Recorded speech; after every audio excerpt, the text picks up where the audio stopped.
Bonjour, je suis le pasteur Nicolas Cadet et aujourd'hui je vous accueille dans notre belle assemblée, l'assemblée de l'église évangélique de Thiers. Et je souhaitais commencer par vous remercier, vous qui nous soutenez par le moyen de la prière, par vos dons. Merci parce que c'est au travers de cela aussi que nous partageons cette belle œuvre d'annoncer la bonne nouvelle à toute la création. À Thiers, dans le Puy-de-Dôme et jusqu'aux extrémités de la terre. Cette année a été particulière pour chacun, et pour moi ça a été également le cas. C'est ma première année à Thiers, donc j'arrive dans des conditions assez exceptionnelles, mais nous savons qu'il n'y a pas de défi trop grand pour notre Dieu.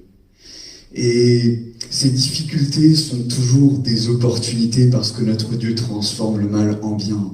Alors oui, l'Église a dû revoir toute son organisation, mais ça a été également le moyen justement d'utiliser d'autres instruments et de pouvoir semer d'une autre manière la bonne nouvelle.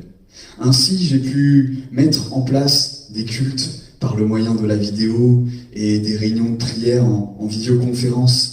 Et vraiment, le Seigneur a conduit toutes choses, il nous qualifie, il nous donne tous les moyens dont nous avons besoin, et aussi, il dispose des cœurs. Et nous avons pu avoir de bons contacts, et à mesure que l'Église peut retrouver progressivement un programme assez complet, nous voyons de plus en plus de nouveaux visages, des âmes que le Seigneur a su toucher et amener dans cette communion.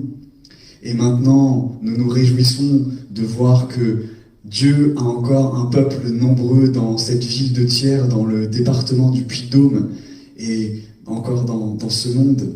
Nous avons également d'autres projets qui démarrent, qui commencent, puisque j'ai pu encore hier assister à un comité de pilotage avec quelques autorités de la ville et quelques représentants d'associations. Et nous savons que c'est le Seigneur qui dirigera toutes choses. Alors merci à vous pour votre soutien et que le Seigneur nous bénisse chacun dans cette œuvre merveilleuse d'annoncer la bonne nouvelle en notre Seigneur et Sauveur Jésus-Christ.